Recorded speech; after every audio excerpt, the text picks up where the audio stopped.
This is the Horse Radio Network.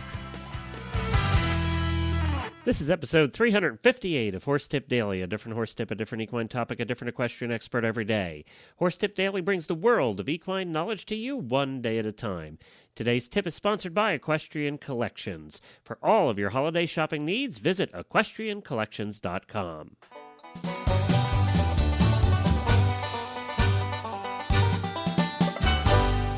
Hi, everybody. Glenn the Geek from Lexington, Kentucky, back with you. And today we have one of our listener tips. We have Karen from Oregon back with us. She is one of the listeners that wrote in and said, I have some tips that I think could benefit the general horse community. And if you have those tips and you'd like to join me here on the show, we'd love to have you. Just drop me an email at glenn@horseradionetwork.com, and we'd love to have you on the show. Karen has been horse crazy forever, but started riding as an adult. Her daughter rode 4-H and convinced her to give it a try. That was that, and she is currently riding a quarter horse and moving up to training level dressage next year. And we appreciate Karen joining us here on Horse Tip Daily. And we're going to be right back with Karen right after these words from Equestrian Collections. Your source for all your holiday shopping this year is EquestrianCollections.com. EquestrianCollections.com offers all the holiday gift-giving ideas that you would ever want for your wife, for your husband, for that horsey kids in your life, for your horse. You can cover them all, your farrier, your veterinarian, all the professionals in the horse world are covered as well. You can find all the gifts you'd possibly need at EquestrianCollections.com. And just for the listeners of the Horse Radio Network, they have offered a coupon. Just a promo. Use the promo code Radio Show, all one word, Radio Show, at checkout, and you'll get $10 off your next order of $120 or more. So that's coupon code Radio Show at checkout, and you'll get $10 off your next order of $120 or more for all of your holiday shopping needs at EquestrianCollections.com.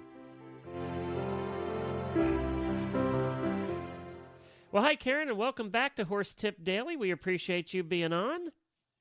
Well, I thought of another tip for you, Glenn. Well, good. I want to just remind everybody, if you didn't hear Karen's first tip, you can find her on our website. Just go to the left-hand side of the page and search for Karen from Oregon, and she's one of our listener tips. She wrote in and is a listener to the shows and had a couple tips she wanted to share with everybody, and I appreciate that. And, of course, if you have tips to share, just drop me an email at glenn@horseradionetwork.com. Well, Karen, last time we talked about we talked about technology, actually.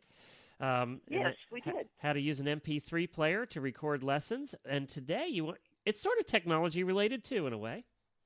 Yeah, it is. It's actually kind of a takeoff, actually, from the MP3 player because I enjoyed it so much. My husband got me this really nice little portable CD player for Christmas that also had the little cord in it where I could hook my MP3 player into it so I could listen to it in the barn while I was riding. Oh, so it had bigger speakers so you could crank up the volume?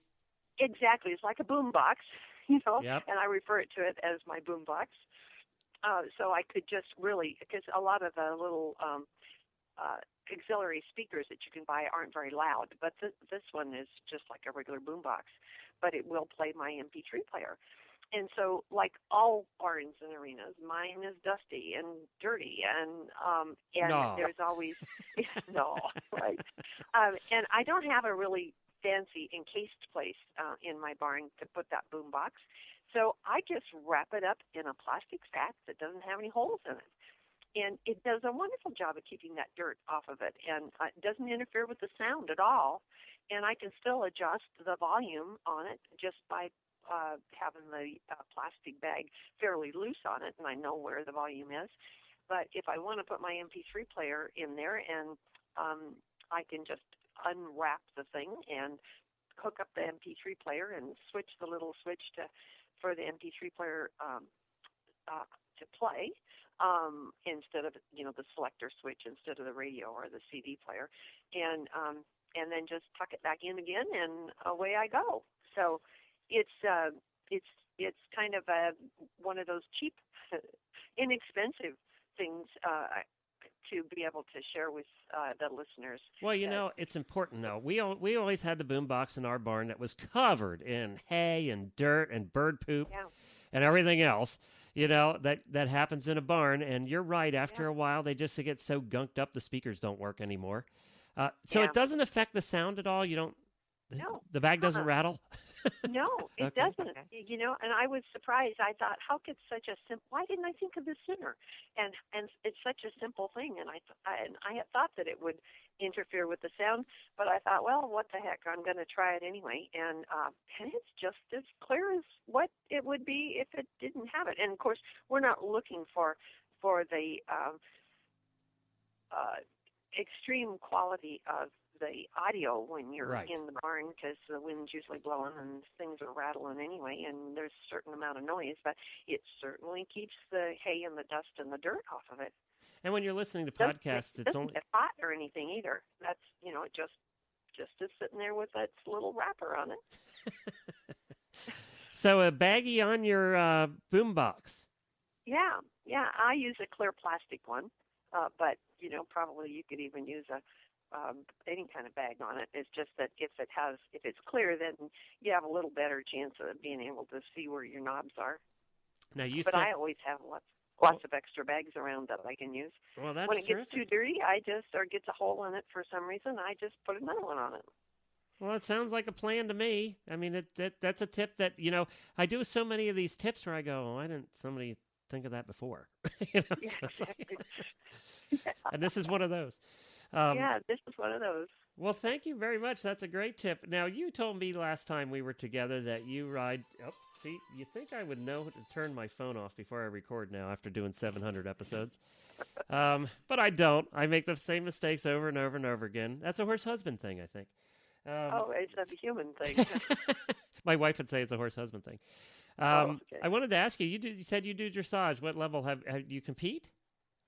Well, I do when I can get a horse that's going well enough to do that. Yeah, it seems like I always run into lamenesses and then I start again. So my husband teases me that I'll never get out of training level, but I actually did show one horse first level and was schooling second, and that's the highest that I've ridden because, as I said, I keep having to start over again, but I'm really good at training level.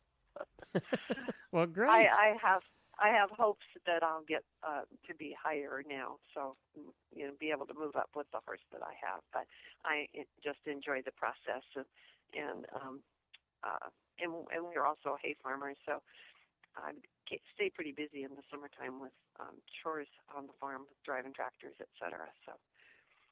Well, we all get to that point at some time in our riding careers. And you know what? My wife was the same way. She just didn't want to go past a certain level. She had no desire to become a professional.